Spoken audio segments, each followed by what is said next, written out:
네, 안녕하세요 여러분. 기계과 대학원생 이상현입니다. 여러분 혹시 이 랩 오너 칩이란 용어에 관해 들어보신 적 있으세요? 이 랩 오너 칩은 말 그대로 이 그림에서 보시는 것처럼 랩, 즉 실험실이 오너 칩에 있다는 것인데요.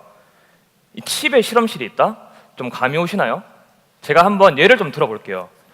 저희가 건강검진을 하면 이렇게 피를 뽑아요. 실제 피는 아닙니다. 피를 뽑는데 이 피는 병원에 있는 분석실로 이동을 해서 거기 있는 여러 가지 기기를 통해 이 사람의 질병을 진단하게 되죠. 근데 이를 위해서는 저희가 이렇게 피를 많이 뽑아야 되고 그리고 검사 결과를 알기까지 좀 시간이 오래 걸리는 그런 문제가 있어요. 반면 이 레버너칩 기술은 단 한 방울의 혈액만 가지고도 이러한 일련의 분석 과정들을 이렇게 작은 칩상에서 효과적이고 빠르게 구현할 수 있는 그러한 기술입니다. 그런데요, 저희가 이렇게 칩상에서 그런 분석을 하려면 혈액 혹은 소변과 같은 그러한 유체들이 이 칩 내부를 잘 흘러갈 수 있도록 해야 됩니다. 그러기 위해 필요한 게 바로 이 펌프인데요. 펌프 보시면은 어때요? 되게 좀 크고 또 무겁습니다. 게다가 전기도 필요하고 저 칩과 연결하려면 이러한 소모품도 필요해요. 좀 불편하죠? 자, 이로 인해 문제가 생기는데요. 어떤 문제가 생기냐? 예를 들어 오지와 같이 전기 혹은 펌프가 없는 그런 환경에서는 저 칩을 구동시킬 수가 없으니 아예 저 칩이 그냥 무용지물이 돼버리겠죠. 네, 저는 이러한 한계를 극복하기 위해서 어떻게 하면 펌프 없이 유체를 이송할 수 있을까에 관해 고민을 했고 그 결과 이러한 펌프를 만들었습니다. 자, 이게 어떻게 펌프인지 궁금하시죠? 네, 궁금하실 거예요. 네, 이거 많이 보실 거예요.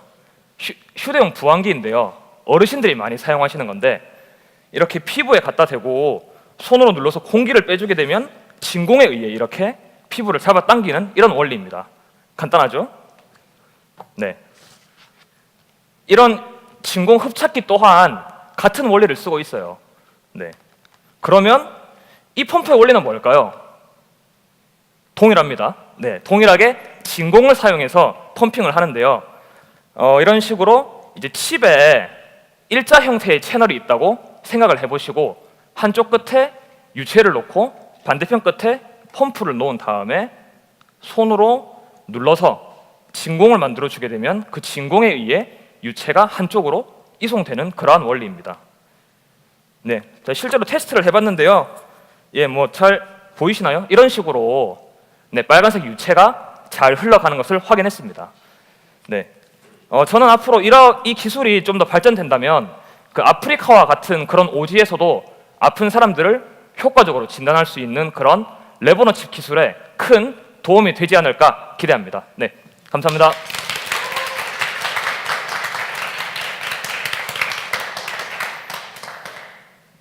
네. 저도 네. 주기적으로 피를 뽑아야 되는 일이 있어서 네네. 저거 뽑지 않고 요만큼만 뽑으면 굉장히 좋을 것 같은데 사실은 그렇죠. 이거는 네. 칩 자체가 아니라 네. 칩을 구동시킬 수 있는 동력에 대한 그렇죠. 연구였잖아요. 네네, 맞습니다. 그런데 저걸 예로 들으신 이유는 이제 저희 가장 좋은 예라서 들으신 것 같은데요. 네네네. 그 외에 네. 그 다른 칩을 그러니까 칩이 꼭 건강검진 용도가 아니더라도 그렇죠. 저런 네. 진공 흡착 네. 펌프가 어떤 식으로 또 사용될 수 네. 있는지에 대해서 조금 더 알고 싶어서요. 질문 감사합니다. 이게 사실 말씀하신 대로 건강검진 말고도 여러 뭐 어떤 바이오 분석 혹은 뭐 화학 분석 그런 데도 이제 효과적으로 쓰일 수 있는 그러한 기술인데요. 이러한 레버너칩이라는 기술이. 근데 그런 데 있어서 일단은 기본적으로 유체가 흐르려면 커다란 펌핑 장치가 필요합니다. 근데 그런 펌핑 장치는 이 보신 것처럼 이제 여러 가지 좀 불편하고 전력도 필요한 그런 문제가 있기 때문에 저는 이렇게 약간 포터블하고 좀 쉽게 쓸 수 있는 이러한 이제 구동력으로 이제 이 칩을 정말 들고 다닐 수 있는 그런 식으로 쓸 수 있게 하는 그런 목적이 있습니다. 제가 전공이 사회학인데요. 네. 과학이랑 전혀 관계가 없죠. 근데 지금 제가 화학공학과 실험실에 들어가서 연구를 하고 있거든요. 네네. 거기에서 하는 게 지금 네. 레버너칩 하고 있어요. 네네. 그래서 좀 알거든요. 네네. 주워 들은 게 있어가지고. 네네네. 네. 근데 거기서는 피를 가지고 하는 게 아니라 네. 공정을 가지고 해요. 공정. 공정이요. 예, 예. 화학공학 하는 친구들 네네네네. 대부분 공정 처리 과정을 네네네. 칩 안에다 넣어가지고 네. 화학 물질이 어떻게 잘 배합되는지를 연구를 하는데 네네네. 여기서 되게 중요한 거는 네. 정확도하고 네. 얼마만큼 잘 섞일 수 있는가에 대한 네. 문제인 것 같거든요. 네네네. 그냥 저기서는 이렇게 손으로 눌러주면 된다고 네네네.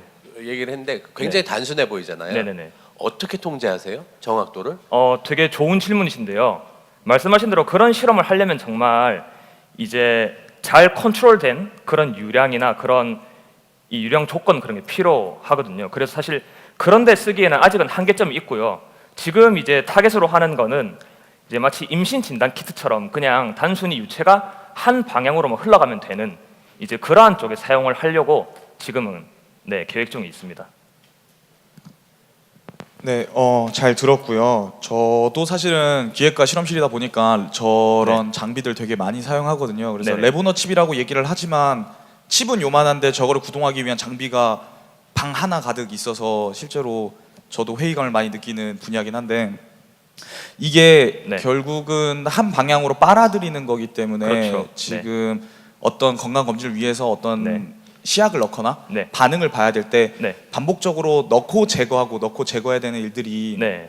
생길 수 있는데 네네. 펌핑은 이해되지만 제거하고 또 네. 새로운 시약을 넣고 이거는 네. 어떻게 진행을 할 수 있을지 궁금합니다. 그 제거라는 게 이제 예를 들어 첫 번째 시약이 흘러가고 두 번째 시약이 흘러가는 경우는 어떻게 되는지 그거에 대한 질문이신 거죠? 네. 사실 그것도 한계점 중에 하나인데요. 지금은 그냥 단순히 채널 하나에서 이제 저희가 이렇게 빨아들이는 힘으로 이렇게 하는 건데 사실 그렇게 말씀하신 거는 사실은 이 펌프의 문제보다는 저는 이 채널 설계를 이제 다르게 해가지고 이렇게 위에서부터 순차적으로 오게 한다든지 이제 그러한 식의 접근을 하면 해결될 수 있을 거라고 생각합니다. 네, 이상현님의 발표 잘 들었습니다. 큰 박수 보내주세요.